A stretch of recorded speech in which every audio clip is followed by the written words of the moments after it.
Hello and welcome. In this presentation, we will walk you through how to analyze your past tax returns to see opportunities for you to save more money this year.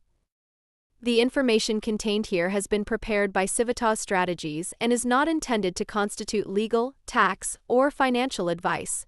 The Civitas Strategies team has used reasonable efforts in collecting, preparing, and providing this information, but does not guarantee its accuracy, completeness, adequacy, or currency.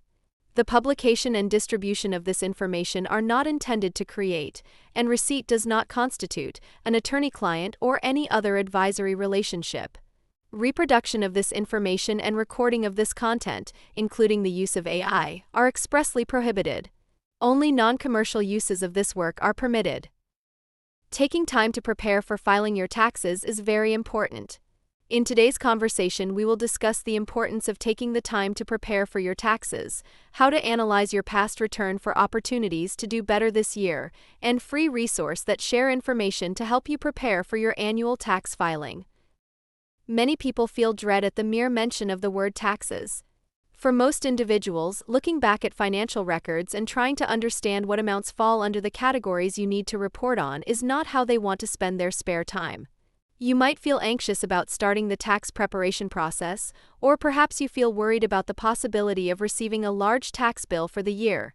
These feelings are valid and shared by many.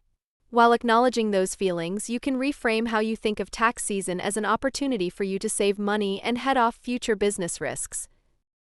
The government allows certain business-related expenses to be removed from the amount of money that the government considers as your taxable revenue. So, think of proper tax preparation as the way for you to make sure you are not paying the government more than your fair share in taxes. If you dedicate time and effort to properly documenting eligible business expenses, you can reduce the amount of money you pay in taxes. This preparation process requires thinking back on your expenses throughout the year and getting organized with your receipts and paid invoices. The eligible expenses that you can use to reduce your taxable income are referred to as deductions. Making a list of your eligible expenses and sorting them into categories is referred to as itemizing deductions. Your list of deductions shows the government all the expenses you have paid as a small business owner. When you itemize your eligible expenses, you subtract these expenses from your revenue to obtain a new amount, which is your taxable revenue, net profit. This overall process is referred to as claiming deductions. The greater the sum of your deductions, the less your net profit that's subject to tax. The bottom line is thoroughly itemizing your deductions in accordance with federal guidelines will help you to retain hard-earned dollars. If you are a self-employed small business owner, you will pay a 15.3% self-employment tax on your business's net earnings after all eligible expenses have been taken out of your revenue, gross profit. However, the amount that you will be taxed on is completely dependent on how much you claim as deductions. As you can see in the table shown here, the total of your deductions reduces how much of your profit is subject to tax. If you earned a net profit of $35,000 in 2021, the government will consider your taxable revenue to be $35,000 unless you itemize and claim deductions. If you find that you spent $5,000 in expenses which are eligible to claim as deductions, the government will consider your taxable revenue to be $5,000 less. In this example, a $5,000 deduction allows for your taxable revenue to be $5,000 less than your total revenues of $35,000. As a result, your taxable revenue amount becomes $30,000. It is important to be truthful in reporting your deductions. Trying to fudge your figures to get out of paying more money in taxes can end up being much more costly in the long run. Dishonestly inflating your deductions increases your chances of being selected for audits by the IRS. We will discuss mitigating some risks of a tax audit later in this presentation. In a review of 60 tax returns filed by child care providers like yourself, we found that many providers were paying taxes on money that legally does not need to be taxed.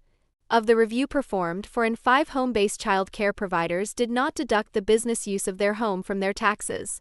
Common child care business deductions were often included in the incorrect category, or there were calculation errors, which increases the chances of being selected by the IRS for a tax audit.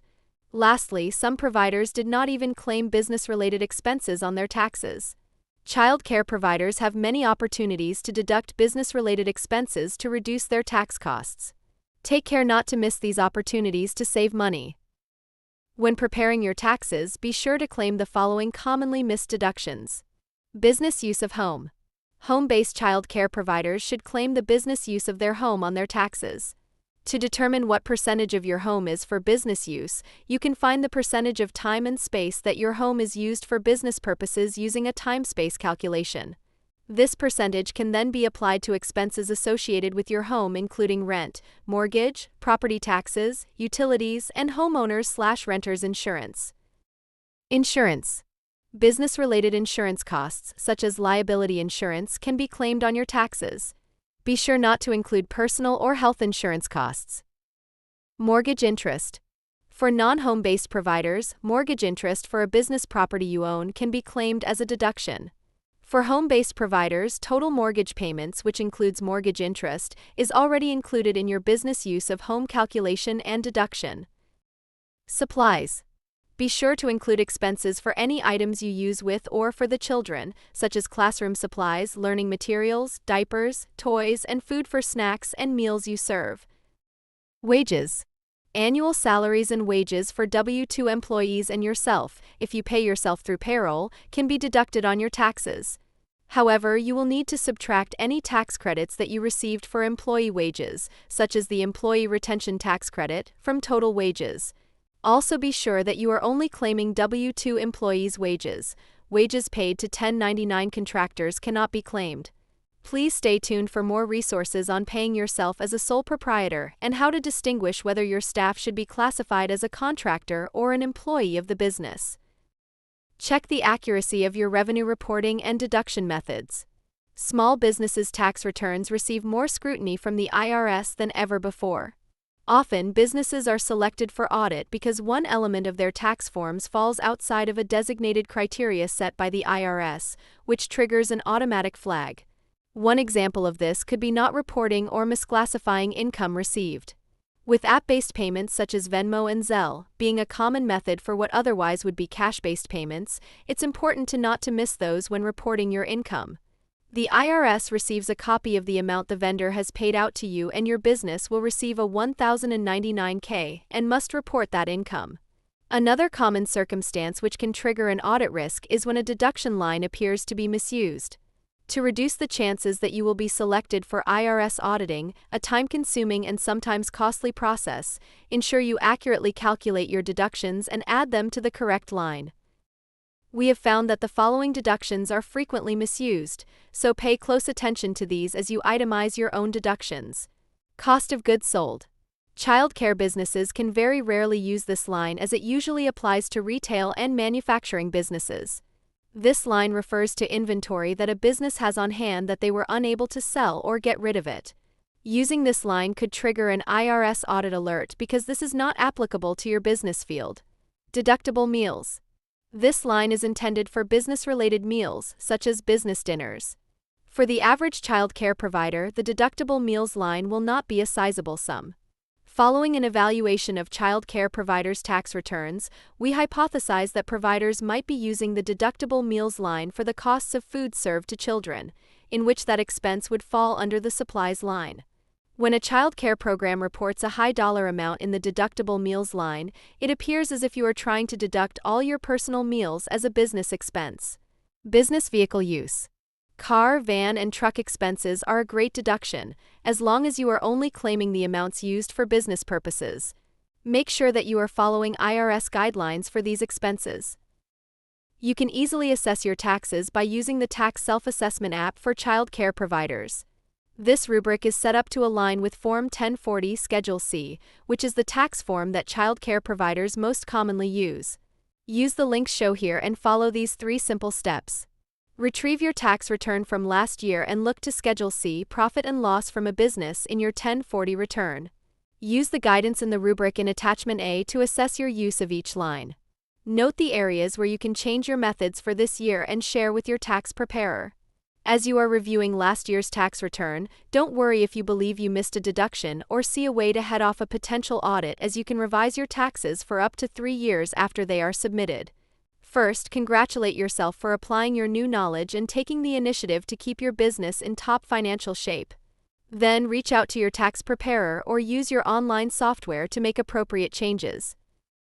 Now that you understand how you can effectively report your revenue and deductions for your taxes, you need to collect your numbers for this year and find the best preparer you can.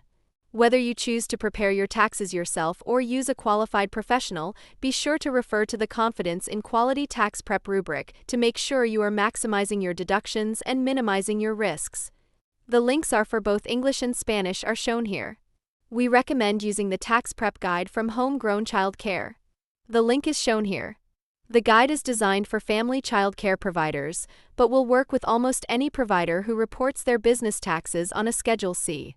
Take care to fully fill out the rubric so that you capture all your deductions. Please note that the review of your tax situation using the information contained within this presentation is not a substitute for carefully selecting a qualified tax preparer and should not be used in place of legal or accounting advice when needed. For more information, visit the Child Care Collaborative of Iowa website or email fmc@midsioux.org.